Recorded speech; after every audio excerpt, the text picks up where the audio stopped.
Hey guys, I got so excited about our Zoom meeting that I almost forgot to read our chapter book. But here it is. Chapter 4, Hands Up. It's the colt, said Annie. He's looking for his mother. She ran toward the wild-eyed little horse. Wait, called Jack. Oh, brother. He pulled the book out of his pack.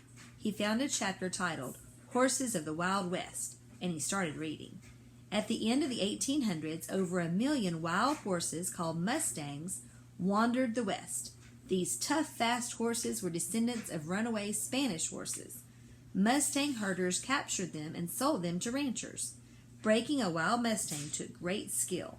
Jack turned the page. There was a picture of a herd of horses. 2 of them even looked like the beautiful mare and her colt. Hey, Annie, Jack shouted. You should see this picture.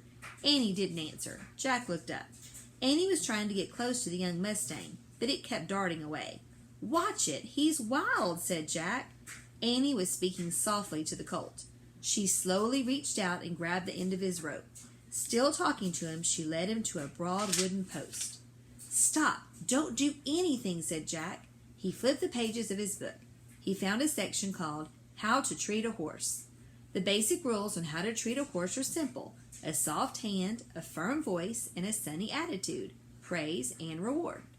I've got the rules, shouted Jack. Don't do anything before I write them down. Jack pulled out his notebook and pencil, and he wrote, Horse rules. You see them? Soft hand, firm voice, sunny attitude, praise, and reward. Okay, listen. Jack looked up, but Annie was already sitting on the colt's back. Jack froze. He held his breath. The mustang whinnied and pawed the ground. He snorted and tossed his head. Annie kept patting his neck and talking softly. Finally, the young horse grew still. Annie smiled at Jack. I named him Sunset, she said. Jack let out his breath. Let's go, said Annie. We have to take him to his mom. Are you nuts, said Jack. We have to solve our riddle. It'll be dark soon. And those guys were real bad guys, I could tell. We don't have any choice, said Annie.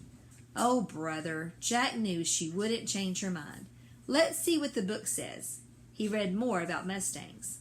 Wild mustangs live together in families. The bond between a mare and her young is very strong.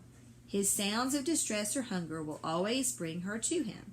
A mustang cannot bear to wander alone. Jack groaned. He looked at Sunset. The young mustang did have a sad look in his eyes. Okay, we'll make a plan, he said. But first I have to get out of these boots. Jack grabbed one of his boots and pulled. Hurry, said Annie. I can't even think in these things, said Jack. He huffed and puffed and pulled. Then a deep voice stopped him cold. Hands up, or I'll shoot.